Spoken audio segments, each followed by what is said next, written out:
All right. It's Jeff Mayhew. It's John Beatty. It's Politics and Parenting, where we talk about politics, but we talk about it differently. John, how are you doing today? Jeff, I'm doing really well. I'm recovering a little bit from our meeting yesterday. It was great to have so many people come out, and it's exciting to see this little momentum that we're getting going.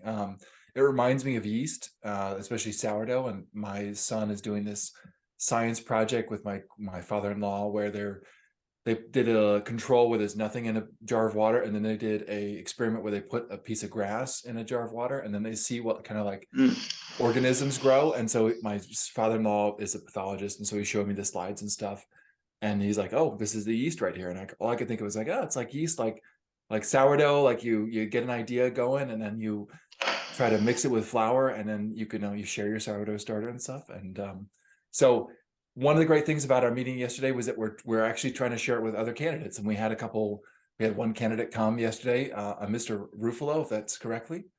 So I'd like to Yes. welcome you, Robert. Thank you so much for coming to our show tonight. It's my pleasure to be here. It was great to actually spend some time with you and the rest of the group yesterday and listen to some of the questions and the issues and the things that they are greatly concerned with. And it was a pleasure to share that with you. So, Robert, we had the opportunity, obviously, to sit down and talk on Thursday as well, and I was really interested in your personal story, where you came from, and your family you were telling me about. I was kind of just riffing about how it's really difficult to have kids, right? And to raise them. And you mentioned that yours are out of the Yep. house. And I'm like, how did you do it? And you were like, my wife, right? So, the key component in most families actually is the mother and the wife, because she actually does the majority of the heavy lifting, guidance in the home. And most traditional relationships, men are out working. Sometimes, you have both family members, both the husband and the wife, father and mother are working, and it's a tough situation. But, in the end, the nurturing and the home building generally is largely conducted by the wife. So I've got two great younger daughters. One is just finishing an internship in psychology. Probably good in my family to have some psychologists around. I don't know. But she's working in a young school with children, and one particular autistic child that she's working with. And she's had a tremendous impact on this kid. And the kid actually is drawing art and things to her, and now is starting to reject some of the other teachers because of her methodologies. She reaches out to people, wraps her arms around them, either figuratively or psychologically, and really makes a tremendous connection with people. I think that's important. My younger child is studying to be a veterinary doctor. Originally, she was interested in history and linguistics, but there was something in the about animals and in animal science that really touched her, and she was afraid. And I said, "Look, just go take a class and see how it goes. What's the worst thing that can happen?" And she says, "Okay, Papa, I'll go try." So the next photo I get, and she's got the typical nice female fingernails that I pay for. A big surprise. Okay, and she's like she's massaging the nose of a cow, and that's the film I got. So from then on, she did veterinary science, and has been doing quite well. I'm very proud of her. But I have to give a lot of the credit to the mother, who really formed them and helped them to proceed. Most of my career, I was gone. I actually had code words that I would say to them on the phone so that they knew what part of the world and what campaigns I was involved in. So it's a team effort, but largely it's done by the mothers, and I have to absolutely thank my wife for taking care of that, all her work. Yeah, I mean, I kind of feel like that a little bit now. For most of my life, I was pretty here all the time, dad, dropping off at school, picking up. But, getting into politics, unfortunately, sucks up a lot of time. And I've had to lean on my wife a lot, and she's been Yeah. fantastic. And I think that, in relationships, there's give and takes. Sometimes one partner does one thing more or another thing more. It's a, Sure. it's a team effort, right? Absolutely. If I may ask you, I noticed that your daughter has come to several of the events. So I've kind of just, as a school teacher, I teach at a Catholic school in Manassas. That's a grammar school. You can figure out which one that is, I think, by that description. But I noticed that she's around a lot and she seems to really be absorbing what's going on. Is there a reason why you started to bring her around? I bring my kids everywhere. Okay. As far as like my parenting strategy is, it's Okay. threefold. It's observation. I tell my kids to watch me and see how I behave with others and what I'm doing and learn from it. It's communication. It's a set of instructions, letting them know what's going on. And then it's authority. When they step out of line, somebody's got to tell them the truth, right? And Right. hold them Right. accountable. So, that's just part of the structure is like, I get, 13 years old, you don't want to come to a political event, but here I am trying to convince my community that civic education is like the most important thing you need right now. And at 13 years Absolutely. old, that's about the stage you should start learning about it in school. So bring the kids along and let them learn now. I think that's a great example that you're setting. It's fantastic role modeling. As a grammar school teacher, I want to thank you for doing that because I think that that's extremely important to start early. And I think that the fact that you're also showing your children how to interact with other adults, how adults interact, but also the level of respect between people. It's a very important part of our national dialogue that's missing. We really lost the ability just to sit down and have a discussion. Maybe we disagree on some points, but we can have that discussion. And that's something that I'm looking forward to bringing into politics again. I like to follow the Tip O'Neill, Ronald Reagan example, and I think it's important to have that dialogue. Yeah. I mean, John, we talk about that all the time, don't we? Is like, it's about debate, So what's your House of Delegates or state district, John? Because I'm HD 30. I'm in Roberts. Where are you? I always forget the numbers and stuff. I know I think it's SD 31. 31. It's kind of a weird one where it's all like north of Route 7, and then Leesburg, and then it goes down Route 15, and then it stops at Prince William County and has like the northern part of Fauquier County. So it's another well-constructed district, as they would say. It's not as well constructed because it was built by the special grandmasters. So we know that there wasn't too much politicking involved in there. But I think it's SD 31. I know the Republican running is Juan Pablo Segura. He's an old friend from high school, was also suing me. But that's life. Is this a trend? Is this a trend with your friends? I hope it is a trend at the moment. I hope it stops once I get off the school board, but it doesn't. It's clear he's it not doesn't personally, right? It's right. it's the school board. That's true. Yeah. just for the listeners out That's there, right. this isn't a backyard dispute over, chickens. This is something different. So, Robert, I'm curious, why did you jump in now, right? Being in the state of Virginia, we're a purple state for a large district. You're running in a purple district realistically on a red ticket. The world is divided in every which way, and nobody pays attention to local politics. Why is now the right time for you to start running? I think there were a variety of factors. The first factor was that it was a new district. There was not an incumbent. And the district encompasses several areas that I lived in. I was a longtime resident of Manassas Park. I lived there for many years. I completed a Georgetown degree there, and I picked Manassas Park specifically because it was near the VRE station and would allow me the flexibility to be able to jump on a train, go downtown, and study if I needed to without the hazard of having to drive up and down 28 and Centerville Road and that big disaster that's they're trying to build and fix that. Some people say they were key in fixing, and it's still a disaster. So without having to drive around, it was very convenient, and it's a great neighborhood, some great people there, and a fantastic walking park. If you haven't had the opportunity to go to Bloom Park, and at the end of this road that's near Andrew Drive, I would go over there and check that out because it used to be a golf course, and now it's a great walking park, and it's very rigorous. So if you're faint of heart, good luck because the hills are. But it's a beautiful park to walk in. I'm going to jump in here real quick, Robert. So we're a different type of podcast, right? Where we talk about politics differently. The question was, why are you going to jump in now? And you're telling me a park about Bloom Park in Manassas. You're getting me a little distracted here. So let's stay. Why now? Okay, so I gotta have to use a different technique with you then. So, having spent some time in Manassas Park, and then having finally, after 29 years of service overseas and never owning my own house because I lived overseas most of my life, it was time to grow up and buy a house. So I bought a house in Gainesville, and I ended up in a nice area right off Heathcote Road called Heritage Hunt. And I was walking down the street at Haymarket Days to integrate myself into the community.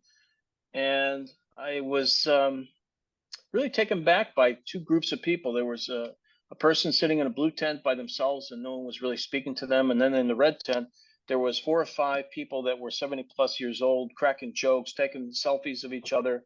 And I kind of just strode up and asked if I could take the photo, and began a relationship. They got me into running a little bit minor thing with Hung Cow's campaign. And then they asked me to run. And quite frankly, personally, I did it because people felt that there was a lack of leadership. I feel that there's a lack of leadership. I feel there's a lack of understanding and policy and how we govern for the people, because it's very important to understand consent of the governed. I don't think that that's something that's very clear in the minds of many politicians. And I think that you needed a different style of politician. I think we need to return to the Tip O'Neill, Ronald Reagan ability to sit together, have a conversation, talk about policy, come to a cogent conclusion, and move forward in the name of the people. Okay, so civil discussion, civil debate. So you get elected, and what's your legislative priority? What civil debate are you going to have when you get in there with the other side to get some legislation done? One of my first legislative acts will be a bill called the Burgess's Election Integrity Act. And I'm sure if you're a Virginian, you're familiar with the House of Burgesses and its importance in the representational aspects of the American legislative process. The first really group in America to have people that represented the citizenry was the House of Burgesses, and that was in Virginia. So one of the things I'd really like to put into place is a requirement for an ID card to vote. There currently is not an absolute requirement to present a photo ID when you vote. You can actually go up and say, hey, I'm so-and-so, I live at this address, and I'd like to vote. Now that sounds probably not very dramatic to you, but I would like to relate to you my experience having door knocked for 5 weeks for Bob Weir. I door knocked across a significant portion of Cadharpin, Haymarket, and then the Manassas zip codes that are actually in Prince William County, but are Manassas zip codes. 50% of the people that answered the door didn't actually live and weren't registered in the district. They were people that were either unregistered to vote, or they were renting homes from people and were not the actual people that obviously lived there. So if you were to do absentee balloting and you had your ballot going to your house, who's getting your ballot? What election security do you have? So the second part of this is to ensure that any absentee balloting is accompanied by a verification of signature on the ballot against your Virginia ID card. And that has to be done at the polling place. The other thing that I think is very important when we talk about election integrity is who is sponsoring your politicians. And this is a subject that's touchy. It's probably going to get me in a little bit of trouble, but I think something that perhaps you and I agree on, campaign finance reform. Okay. I think that a significant portion of your campaign funds should come from the voters in your district, because if they're the people that actually want you, they're the people that should also financially support you. Now, many people perhaps don't feel that they should financially support a candidate, but it is an extremely rigorous and difficult process that can't be done without campaign support, and that means funding. So if you're serious about issues and you're serious about a candidate, then you need to financially support the candidate as well. So sounds like your legislative priority, your focus right now is making elections safer, because both of those two things, ID card and campaign finance reform, they are both aimed at the system to elect better leaders, right? If you make sure that the people, you make sure that who's voting actually lives where they live and are allowed to vote there, that's the ID, right? And then second thing is who's influencing the candidate, where the money's coming from. So both those things, they go together. They're targeted at the same problem, realistically. I don't think that's terrible. What do you think about that, John?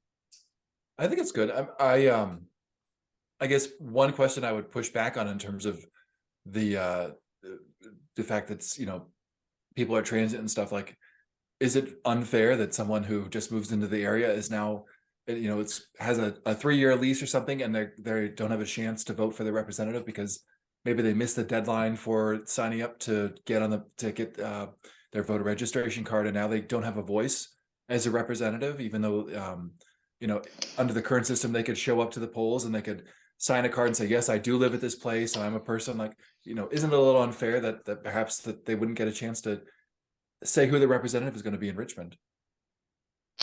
John, I think that's an excellent question, an excellent statement. I would use myself as an example. I had actually left Virginia, gone to another state, and then came back for a contract because I was more or less kind of recalled for a particular contract. And I had actually moved my registration to another state. So I actually went to my polling place to do early voting. I went right in there with my lease, and I went right in there with an ID card, and I said, hi, I'm so-and-so. I'd like to register to vote. They registered me to vote immediately, and I actually executed early voting on the same spot within 20 minutes, the entire process. So people's voices are extremely important. And my belief is that as part of your First Amendment rights, the most important expression of that right is the right to vote. And so we absolutely have to facilitate it, but it has to be secure as well. Mm-hmm. Yeah. I mean, go ahead, John. No, I just that's a great example, actually, because that's kind of what I've been thinking about is sort of we have this dichotomy in terms of where the parties seem to align, where it's like you have to show your ID and we have to prove who you are, and on the other side you have to say like, well, we'll allow anyone to vote. And I think a good compromise between that would be so like easy registration, like you just mentioned, but you do kind of have to prove who you are. And I think like that, what you just talked about is a really wonderful example of sort of making sure things meet where I live in this area. I'm, you know, I got the paperwork to show that this is my spot where I've lived, but I'm also have the paperwork to show that this is who I am. And you can trust that my vote matches where it should go. And I think like that's a, you know, that's kind of in vein of where I've been going in terms of making it not easier per se, well, easier per se, yeah, but just sort of trying to make it as less difficult as possible in order to get someone to have a chance to vote, but also again having the trust in the whole process. So I appreciate your anecdote about that. Can I ask you another question, John? You look young. Just a bit. Okay. Do you need an ID card to buy cigarettes? I'm not that young, unfortunately, because I went to the store to get a drink the other day, and they didn't card me. But there's a requirement, right? There's a requirement. Yeah, no, and they would have and to. Liquor? Can you buy liquor without an ID card? Well, that was what I was buying. Yeah, they didn't ask me. Okay. Oh, so you were buying liquor and cigarettes? Now we know about you. Okay. Not cigarettes. Habits that you have. Okay, so can you get on an airplane or Amtrak without an ID? No, and I do know that I think I know where you're going, because now with the federal requirements stuff, and as soon as they stop delaying it, but in a couple of years, you're going to have to get a really very strict, federally basically validated ID that says this is who I am. Yeah, it's called the real ID.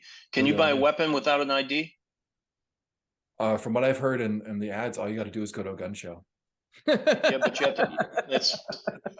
That's interesting. Okay. But you still have to have an ID, right? Yeah, you have an ID. And, yeah. So if you need an ID for all of those things, the most important fundamental American right, the expression of your vote, is done without an ID, and we think that's normal. I don't think so. Mm-hmm. So that's one of my priorities, is to ensure that people are correctly identified, and they're identified as an American citizen or, you know, as a resident alien that under U.S. law has the right to vote. We want those people to vote. We want to facilitate them voting, and we think that's an important expression of Americanism and patriotism. Yeah, I No, mean, I completely agree. Yeah, I mean, you mentioned there's got to be freedom, right? And at our house, we just put a fence in our backyard, right? And we put this fence in there because we've got this dog who just loves to chase cars. And so we can't really let him out. He'll go and chase anything. But we've also got two 6-year-olds who love to be outside, but at the same time, if they, if they stay in the backyard, it's fine. We can see them. But if they're going around front, we can't. Well, now we've got this fenced in area where they can't get out at all. They're safer now, right? Like we put this restriction on them, but now they have more freedom because now they're not trapped inside the house. Now they can go out whenever they want. They don't have to ask. They just be like, hey, we're going outside. And now they can go out.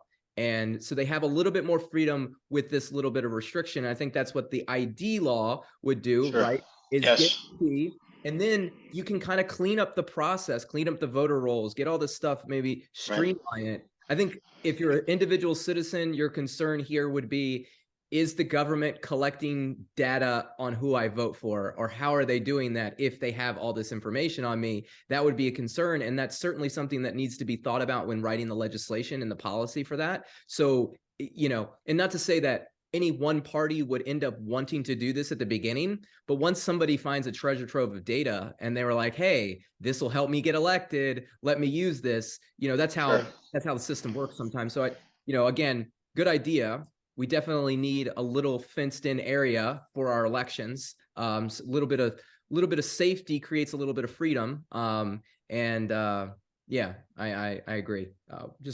It's got to be done right. You got to. And so here's my next question: how are you going to build a coalition with people in Richmond to do that? I think that there's already a group of like-minded people that actually would positively vote for and help sponsor this type of legislation. I think that everybody. I think that there's a certain group of people that believe that election integrity is important, and I think that's on both sides. I think that's a bipartisan view. There are clearly some portions of certain parties that maybe don't see it that way, and they perhaps would like to turn it into an issue, which my opponent has already done, put on Twitter, that I'm trying to remove fundamental rights. No, I'm trying to secure your fundamental rights to make sure that only you, the American citizen, or only you, the person who lives at a residence and requested that absentee ballot, actually fills out that ballot. Otherwise, 50% of the houses that I went to, you could end up voting twice because they take your ballot, they put it in for whoever they want. You don't know. You go to the polling place. I saw it happen during early voting because I was there as an election monitor. I had 3 people came in and said, hey, I'm here to vote. And they said, no, sir, you already voted early voting. And they had to go through a massive deconfliction program. It's not a good thing. So you said that you think there's already a coalition to be had there, and it's on both sides of the aisle. Can you name somebody on the other side of the aisle that has I don't want to drag people expressed into my any type podcast of because then interest in this? at this point, when you start dragging names of people inside, then they end up getting trolls following them too. So I'm going to protect the innocent by saying nothing about the particular names, but I've had, in fact, 4 senators and 3 people from the General Assembly contact me when they heard me speak at another event and say, "Hey, we absolutely support that. We think it's a good idea, and if you win, we'd like to help Well, sponsor that legislation." I said this at my meeting yesterday. I tell this to my kids all the time. If it's not said out loud and then back, it ain't real, right? 4 senators, like as a voter in my district, like I hear that a lot from politicians. Like, I've got these people that are going to vote for this when I get to office. But it's like, well, who are they? And are they saying the same thing? Because realistically, if we want to make any real change in the state of Virginia, you got to get a group of people. And if there's somebody on the other side, like that's first primary objective. Get that person to go public that you're working with the other side, right? Like, show the American people that we can actually show the Virginian people that we can actually work together, and I think, particularly I've grown up here. I've lived here my whole life. I'm very rooted in the community in both Manassas, Gainesville, Haymarket area. And I'm telling you, the everyday citizens, they're not red or blue. They're just people working together, trying to get things done. I think the city of Manassas has done a great job. The camaraderie in that city is fantastic. And the city, I think, has thrived because of it. And I feel that everywhere I go in this community, And I'm just waiting for politicians to follow suit with the people that they're leading realistically. You touched on several very important points. First, the power of the Manassas community. It is a great community, and they've got their own model, Manassas Strong. They did their very, very best during COVID to retain as many businesses as possible. They were extremely successful, and part of that is the spirit of the people. I mean, you can see when there's First Friday, the number of people that are out there in the street just enjoying it. It's a fantastic place to go on First Friday. I think that the credit really goes to the people. But let's talk about the results of the last election and what the people had to say. What they're looking for is not radical people. They're not looking for people that are dogmatic, that are on one side or the other. They're looking for people that understand compromise, that want to work together, that actually are not interested in just the maintenance of their power, but in the governing governing by consent of the people. And that's a foundational phrase from our most important documents is governing by consent and governing of the consented. So I think that when we talk about Manassas Park, they feature quite prominently in any strategy that has to do with reconciliation of. So the most important thing, again, people of Manassas, the spirit of Manassas, and their desire for politicians that understand what the people's needs are, consent of the governed, and are willing to move forward to resolve the issues that they need you to resolve. Not in a dogmatic way, not far right, not far left, but governing from the center. I think that's an important point for them. So, I mean, yes, and that's a big point for me as well. And I do believe that the people of this community want that. But at our class yesterday, we asked the question, what could get you involved? And one of the gentlemen said, give me something, right? Like, what are you going to do for me, the individual citizen? And he mentioned something that's, a policy position that he's on.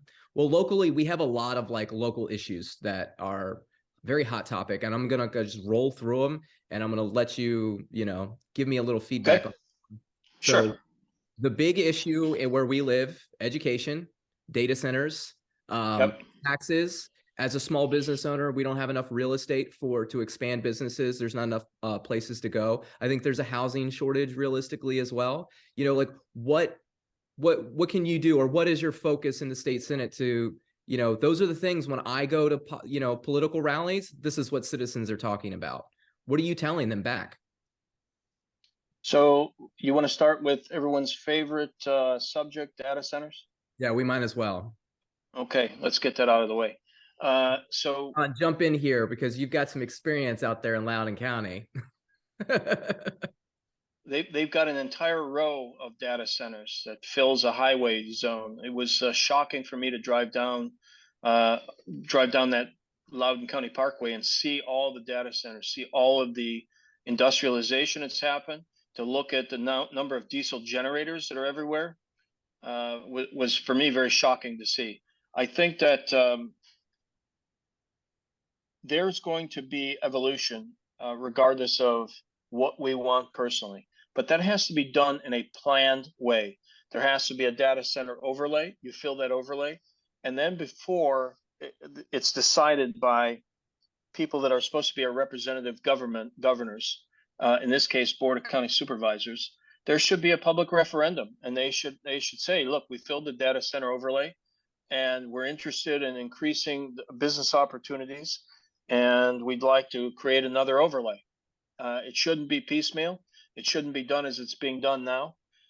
I don't think that, quite frankly, the county's done the work that needs to be done. When you look at how the data center overlay was done, is there an electromagnetic survey? Is there water impact? Is there air quality impact? Is there noise impact?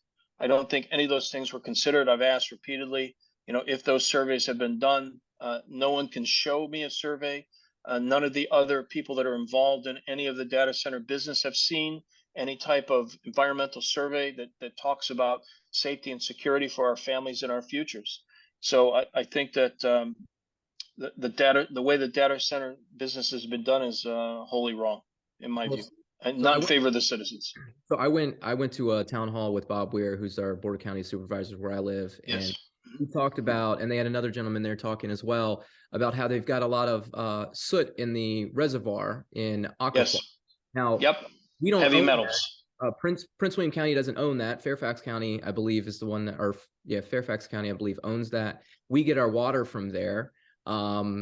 And it's now we're polluting it. It sounds like, and then there's noise issues as well, and he made it sound like there could be potential brownouts in the during the summertime if we've a heat wave or whatever because of the amount of energy that they're using. They're already having to pump energy in. I mean, does this make our state safer when we become dependent on others in order to support this large infrastructure that really it doesn't bring much value to our district. It doesn't bring much value to the state.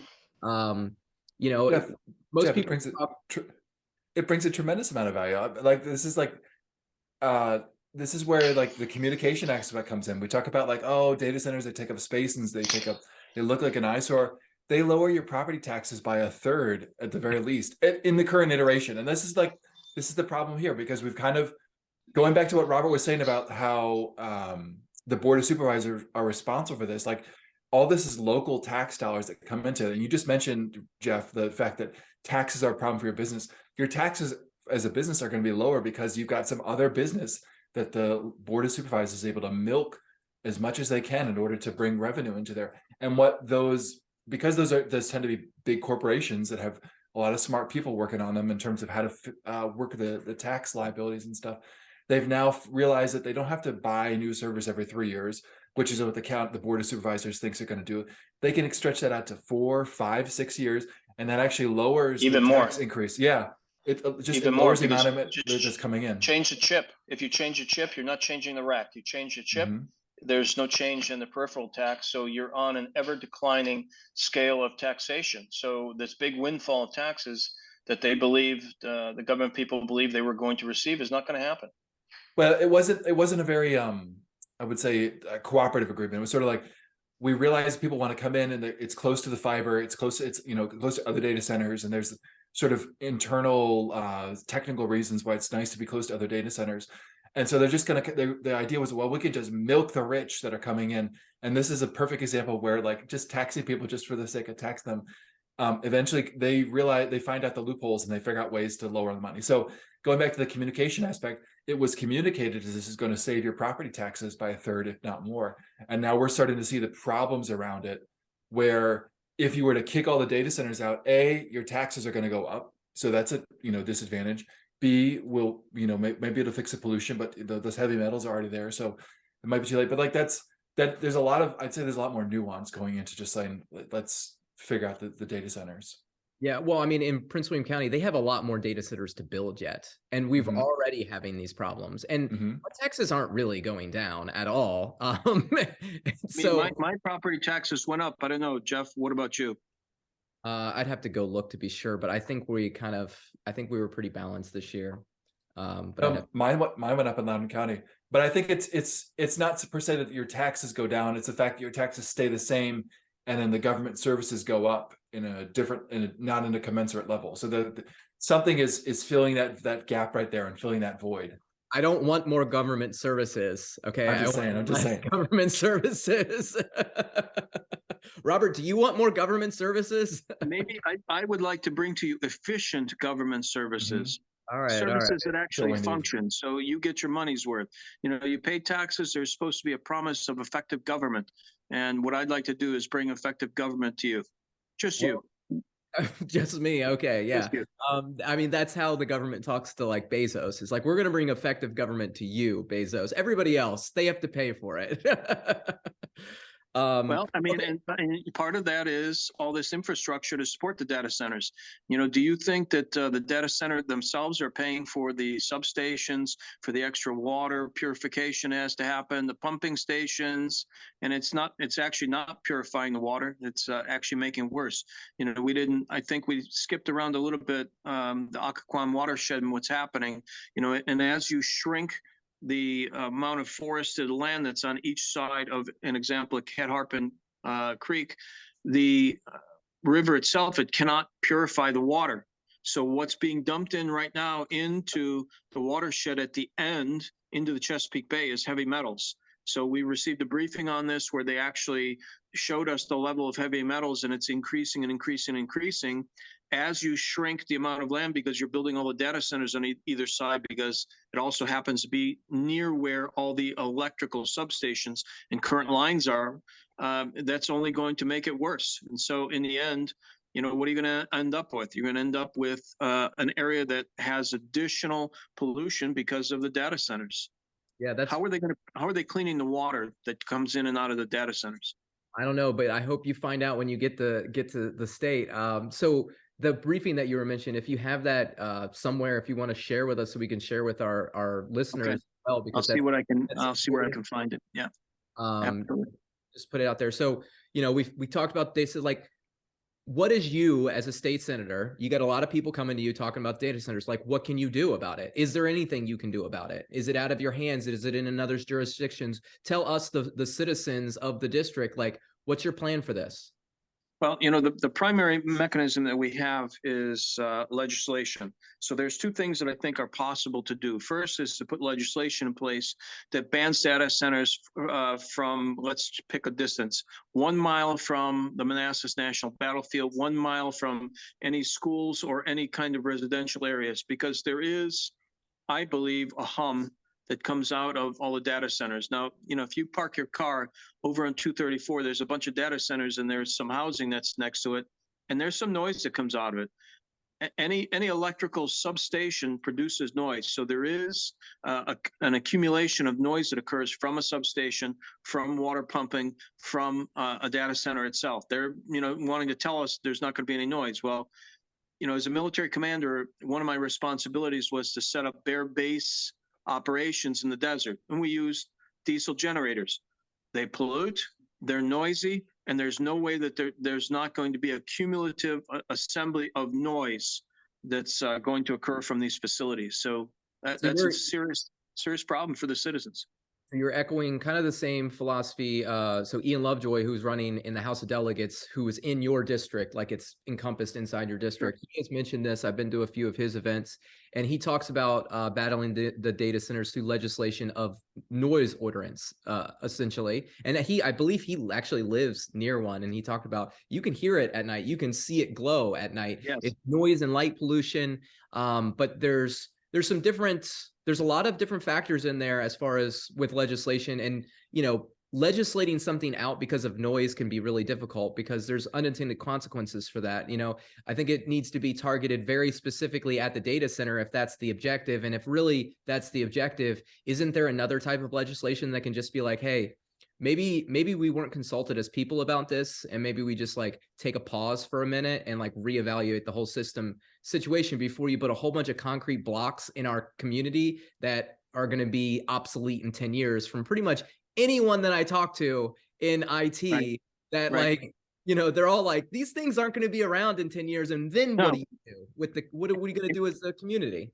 And you've given up all your pristine land, the pristine views. You now have light bleed into the air. So at night, you're not going to see the beautiful stars anymore. What you knew as the rural crescent and people loved as the rural crescent, the reason why many people moved here is going to be gone. It's going to be urban blight. And then what do you do with the facilities that you can no longer use as data centers? Once, we move to a more sophisticated technology, you're going to have to repurpose those warehouses into something else. And then are those warehouses properly wired and prepared for the next business? I would prefer to see, quite frankly, a pharma corridor here. Okay. We've got a majority of our medicines, base ingredients for medicines made in China. Okay. Do we think that's good for us strategically? It's terrible for us. They can choke you off from any of the medicines that you need to heal yourself in any hospital in America. Okay, there's other things as well that we should focus on. We should focus on bringing more business into Virginia. Now, Northern Virginia is not the only place you can put data centers. There's another hook. Hold on, I want to stop you with that. You said I want to focus on bringing more business into Virginia. That's what everybody in Virginia is doing. What about the businesses that are here that don't have the opportunity to grow their business? Like, because that's the ones that are rooted in the community, helping each other out. And I don't really hear a lot of politicians talking about the people that live here. Like, do we want to support Virginians or do we want to support Californians? Because I'm all about Virginia. You know, that's where I'm born and raised. So I'm glad that you're asking that question because it's extremely important. And quite frankly, I'd like to see a scaled tax for business tax so that perhaps if we can just use these numbers, if you make 10 million and below in a year, maybe you pay 2% business tax. More than that, there's a scaling that happens, maybe 4%. But I want to give you the individual small business owner who is the engine of the American economy.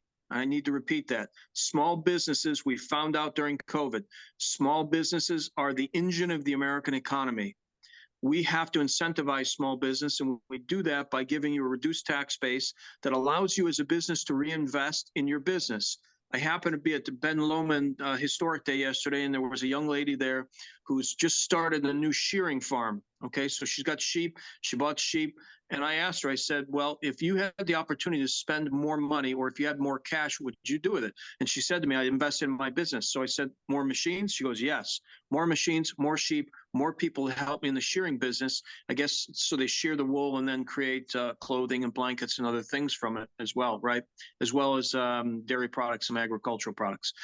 So she said, I'd like more cash to invest in my business. And I think that's exactly where we need to go. We have to incentivize small businesses in this county by lowering the business tax.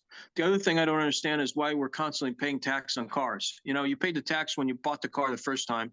Why every year are we paying this massive luxury tax on cars?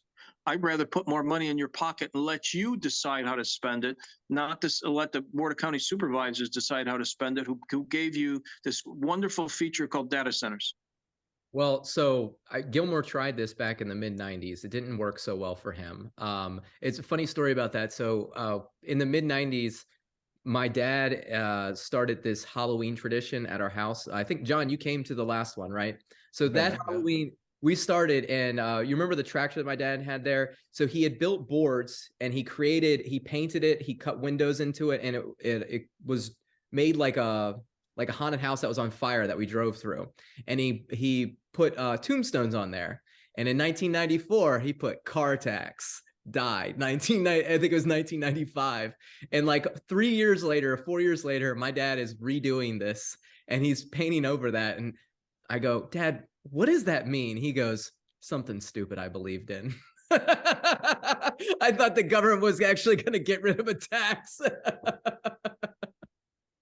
So sorry, I got sidetracked with a story about car taxes, but all I heard was Halloween and some strange thing that you guys were doing. What's this about? So we're making fun of the fact that it's going to be, how are you going to get rid of the car tax? Where is the initiative, to get rid of the car tax? And also, we started on business, we ended up on car tax. As a small business owner, the two things that I kind of, gripe about the most and would be the minimum wage. I believe that it caps out the labor market and it encourages small businesses to have to pay higher wages to non-ready labor, like high school students or college students, entry-level jobs. I just think it's ridiculous. And then the other thing is the payroll taxes. I think they're just out of whack. Can you do anything for me there? As the state senator, can you help me out on lowering the minimum wage, creating a more competitive labor market inside of our state? Because, it's almost impossible to hire somebody out there right now. So certainly we have to look at how we structure state taxes. We have to also make sure that we're doing, I think when you talk about personal income tax and sales tax, a regressive tax where food perhaps and family necessities are taxed at a lower rate. than luxury items. That's something that I really am interested in pursuing, and I think would be very good for Virginia. You know, if you decide you want to spend money on something, that's your business. We get the tax money from that, and we should incentivize you to spend more money on the kinds of things that you want to spend. You know, as in terms of we're talking about employment and payroll tax. Certainly, lots of work has to be done on that. I don't agree with necessarily the minimum wage, the way it's laid out and how it's done. I think it should be scaled based on perhaps some expertise. And I think a lot of it should be really at the latitude of you, the employer. You know, you're more proficient, more productive employees. You should be allowed to reward them with a higher wage. Okay, if they're doing great business and they're helping you make more money, then you should be able to choose what they make. Of course, there has to be, you know, a minimum wage, obviously, because people have to be able to live. But I think that it should be more flexible than the way it's laid out. So I don't think that minimum wage should be a living standard. I don't think that's the point of what a minimum wage is for. I think the idea that you just mentioned about scaling it would be a good way to like manage that in between, because like my biggest thing is, why do I need to pay $15 to a high school kid to fold a t-shirt, right? Why can't I pay him 10? Well, and yes, the minimum wage isn't actually 15, but this is how the system gets pushed: is corporations raise that pay, eventually the state catches up or the federal catches up to it. But if they why do corporations do that to you, the small business? What's their methodology? Well, because you can't run and grow your business if you don't have the labor to do so. So if they choke off the labor market, they choke off the opportunity for competition. Yes. Once they pull all the labor out of the market, they soak up all the industries that are dying. They go around, they buy them, because now the small businesses owner is struggling. They're tired. You make them a good offer. I mean, there's small businesses around here that are literally selling out to these data center facilities. They're selling their property off, even though it was really difficult to do it. And they're doing it because they're just worn out and they're ready to get out of running the small business because they can't find the labor to continue on. This is the way the system works. It's repetitive. It's, over and over. It's cyclical. So let's move on to something else here. I think that's a great idea. I'd like to talk to you offline about that. Let's come up with what we think is a good scaling program, and then maybe we can do this on another program and talk about the details of what we solved. Yeah, we'll sit down and talk. But so the other thing locally here, and John knows a lot about this as well, education. John, is there anything that he can do? You're on the school board. What does your state senator do for you for education? What doesn't your state senator do? So, Robert, I also work at a small private Catholic school, so I know what it's like to kind of be in that sort of arena. And then I'm also on the school board, so I understand just like someone comes into the school board and say, well, I can fix X, Y, and Z. But in reality, so much of what happens at the local level is really, it's dictated by the Virginia Department of Education, which is all granted these authorities by the state legislature. So, when you win, you'll be in a particular position to actually really affect the things that maybe someone running for the school board thinks that they can affect. Because, for example, like perhaps the transgender policy that might come into your school, perhaps the accreditation policies, perhaps how books are chosen. Like one of the big things that's been kind of rolling through Loudoun County Public Schools, one of the many things is just the idea that we actually need to teach our children how to read. And that, imagine that, schools teaching kids how to read. But there's been a kind of teaching quantum physics in school, and we're teaching woke subjects. I think that we've gone dramatically off where we need to be. Even before this, I'm talking about like the whole like reading curriculum comes from the Virginia Department of Education, and so that's a power granted to it by the state legislature. So, like, what are your ideas in terms of how to rein in the bureaucracy at the state level to allow even with the local bureaucracies to kind of experiment, try new things, and to sort of not be so beholden to what happens in Richmond? I think the first thing that has to be laid out is what is the curriculum that we really need to advance children today. There are some basic subjects, as Jeff kind of touched on, reading might be important.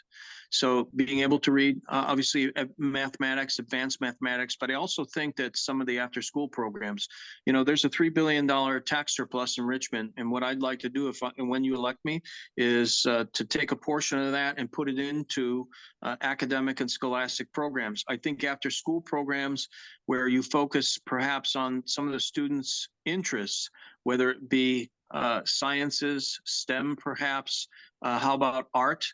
Maybe singing. We have to find what really makes these children grow and blossom. And that's where the focus needs to be. We also need to look very seriously at teacher pay. I'm not a big one for wanting to raise taxes, but if there's a way that we can funnel taxes, an example would have been these data centers. That the concept was that money would go to the schools. I've not seen any line item funding mechanisms where the tax money goes directly from the data center to the school board so that they have more resources. It's something I'd be very interested to see from a variety of different Board of County Supervisors, not only my own and Prince William. I think, though, that we have to raise the academic standards, not lower the standards. And we have to resource schools and teachers to be able to teach at a higher level. They have to be paid more significantly because children are our future. Children are the future of the state. If you don't have highly educated employees, what kind of business are you going to have? How are you going to progress? I mean, would you want a kid that can't do, basic physics to build a bridge?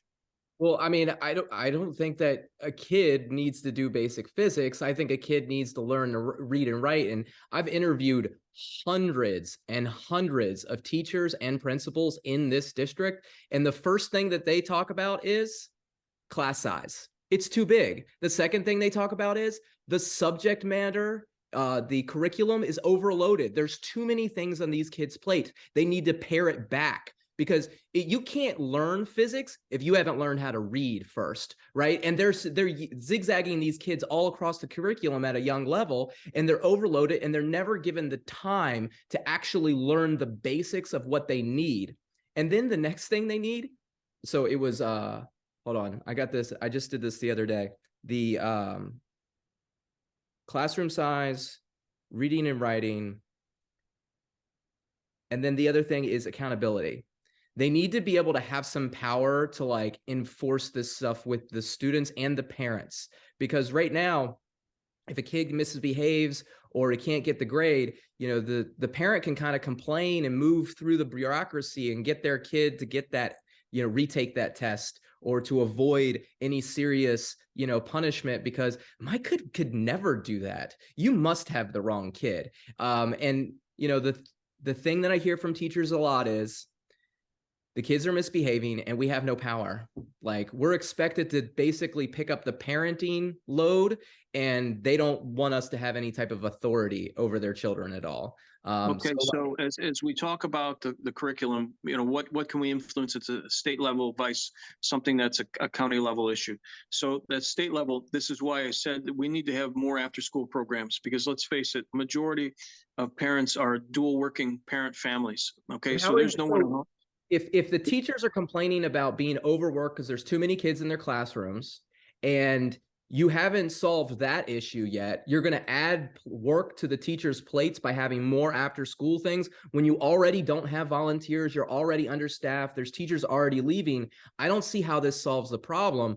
Where are we going to focus on? Like, if the people who do the job every single day say the problem is you put too many kids in my classrooms and you've given me too much work to do and there's not enough help, where are we going to focus on getting them help to actually solve the problem? Because one-on-one time with your student, with your child, is how they learn. Time to read is how they learn.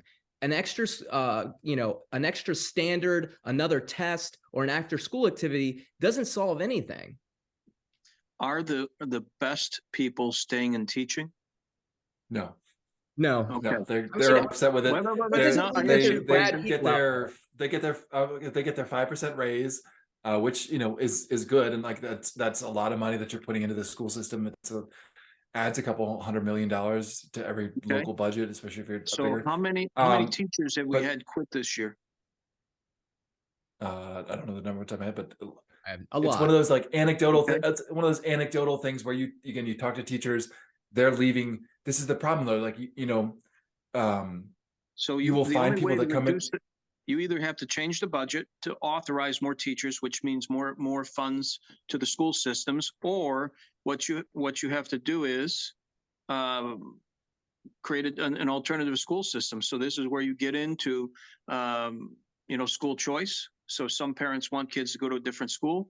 That's a methodology. It's not a great methodology to lower the classroom size, but I think the only solution is to raise teacher pay them a great wage because you want them to stay in teaching. If you're highly talented and you have other options, there are some people that love teaching and will stay because they love to teach. There are other people who are going to say, I don't want to put up with this, and I'm talented enough, I go somewhere else, and they do.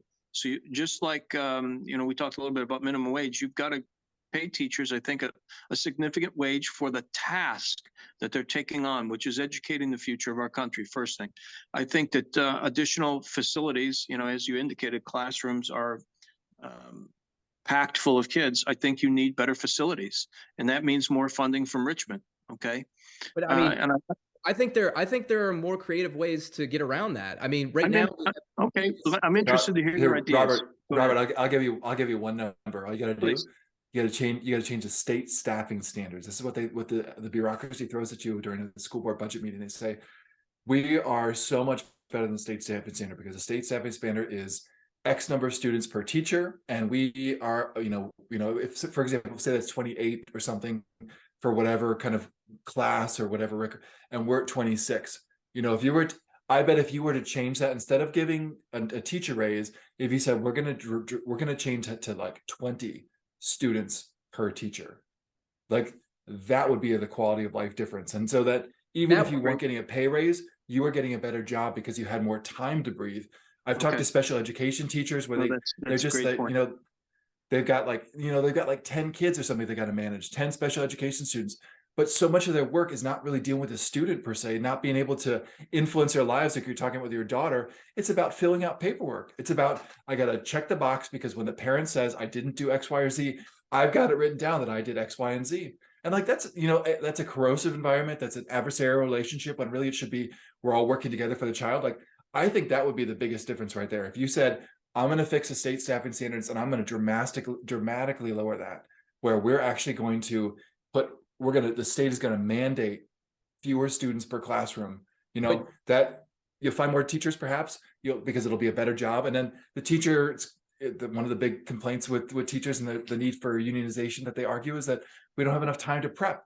Well, if you've got less overhead, perhaps, you have more time to prep, more time to work with the students. I think that would make a big difference. So the big problem there, John, is there are not enough classrooms if you did that. I mean, we're already overloaded. Where my son goes to school at Ronald Reagan, there's classrooms in trailers all over the place. And that's a common theme in Prince William County schools.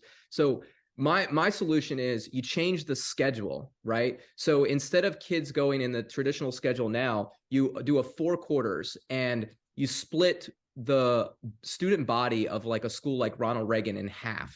Okay. Half of the school goes in quarter 1 and then they're off in quarter 2. And then the other half goes in quarter 3 and then they're off in quarter 4. They're just alternating back and forth, right? And so what this does is it gives the opportunity to cut the classroom size in half immediately. Now you're going to have, teachers teaching year round at this point. I still think you need to hire more teachers. I still think you probably should raise teacher pay a little bit, but you're going to be able to cut the classroom size down. So who does this help most? It helps the student and the teacher, because now the teacher's job's easier. Now the student has more time with the teacher, and it's a better working environment. If the complaint from all the teachers is, we have too many kids in our class and I can't do my job, then how do we solve that? Right there, cut them in half. And you have to be creative because you just don't have enough buildings in the school, and we can't raise taxes to go build, double the amount of schools we have in our county. That would be ridiculous. You certainly can. So, to recap that on the state level, really, we're talking about staffing standards and a change to staffing standards, and then perhaps as well, an increase in teachers' pay and some certification things that happen. When you talk about buildings and so forth, that really is a county issue, and that's kind of above my purview as a potential state senator. But I like very much your idea, and I think that you can alternate so that maybe one class starts at 7 and then another class starts at 10.